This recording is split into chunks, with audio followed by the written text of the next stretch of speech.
Bismillahirrahmanirrahim. Assalamualaikum warahmatullahi wabarakatuh. Oke, puji syukur kehadirat Allah Subhanahu wa Ta'ala karena atas rahmat dan karunia-Nya kita bisa berkumpul di upacara hari ini. Salawat serta salam selalu kita panjatkan kepada junjungan kita Nabi Muhammad SAW.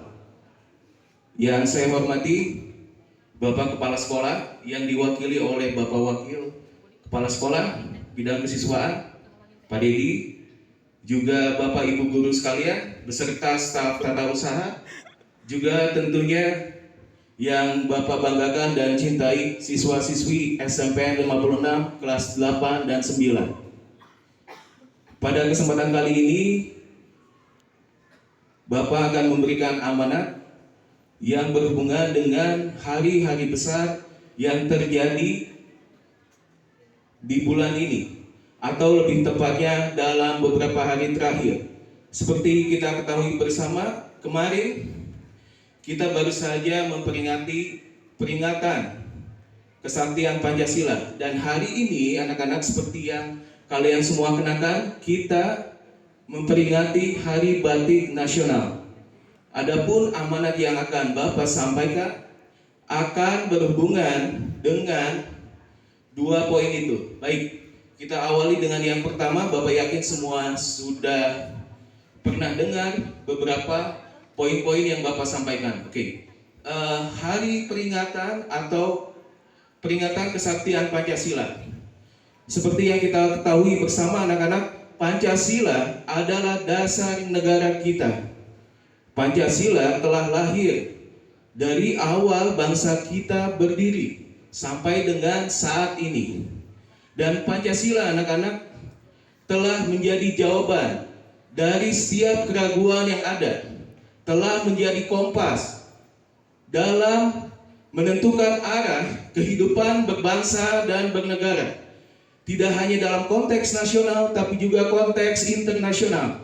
Dalam kehidupan bernegara dengan bangsa lain, Pancasila turut menjadi kompas dalam menentukan arah kehidupan kita. Akan tetapi anak-anak, dalam perjalanannya ada satu ujian besar yang menimpa kita semua, yang menimpa persatuan kita semua, yang berhubungan dengan ideologi kita, yaitu Pancasila. Peristiwa ini kita ketahui bersama berhubungan dengan G30 SPKI, di mana ada sebagian kelompok yang ingin mengganti ideologi kita dengan ideologi yang lain, dan di saat yang bersamaan ingin mengganti pemerintahan yang ada.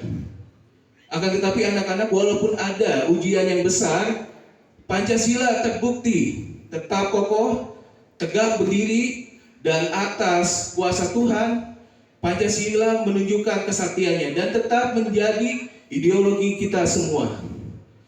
Tentu ini tidak lepas dari jasa-jasa pahlawan yang kita kenal dengan pahlawan revolusi untuk mengorbankan diri mereka. Mereka tidak gentar sedikit pun, tidak takut sama sekali, tidak mundur bahkan satu jengkal pun ketika mereka harus mempertahankan ideologi kita, persatuan kita, pemerintahan kita pada saat itu. Mudah-mudahan apa yang telah mereka korbankan bisa kita teladani sampai dengan saat ini, terutama bagi kalian semua sebagai siswa-siswi calon penerus bangsa. Oke, untuk poin pertama Bapak akan bertanya ke kalian semua dan Bapak ingin kalian jawab dengan bisa ya semuanya ya. Oke, bisakah Anda semua mengamalkan Pancasila untuk menjaga kesaktian Pancasila? Oke, sekali lagi ya. Masih kurang terdengar dengan keras dan jelas. Harap jawab dengan bisa. Oke, bisakah Anda untuk mengamalkan Pancasila ke depannya? Oke, baik.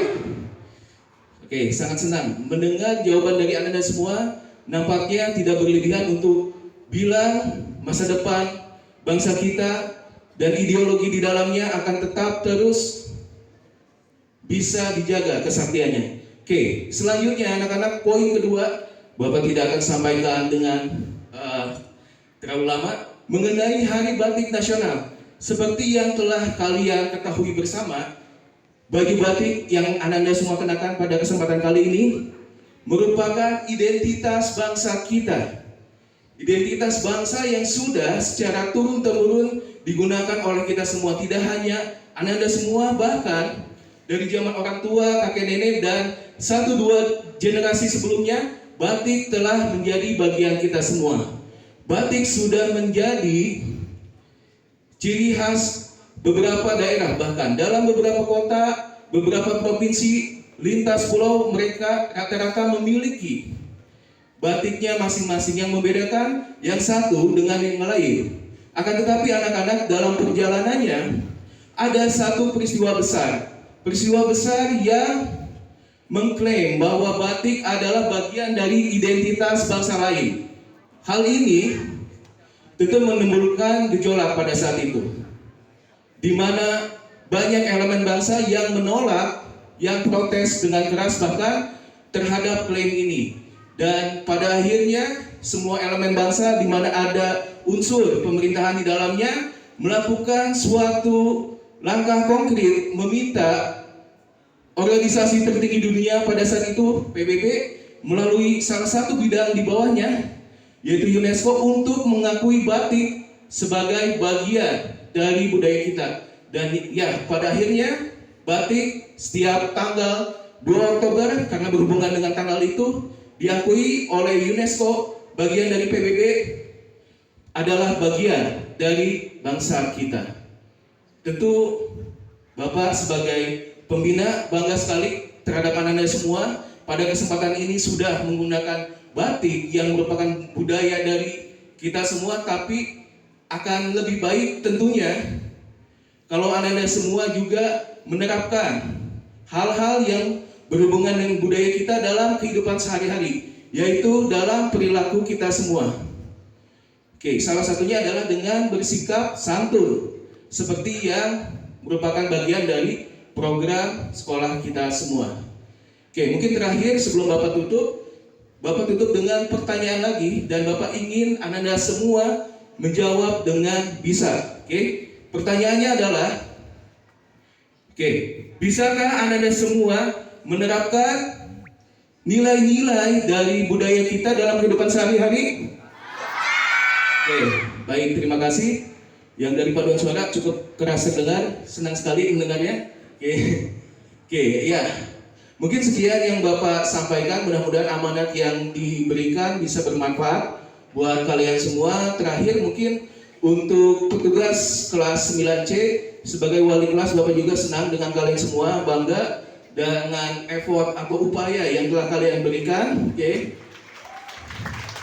Di tengah pekan PTS kalian semua tetap semangat untuk berlatih beberapa kali bahkan. Adapun beberapa catatan kita ambil sebagai bagian refleksi dalam atau untuk memberikan kegiatan upacara yang jauh lebih baik lagi ke depannya. Sekian yang bisa saya sampaikan. Wassalamualaikum warahmatullahi wabarakatuh.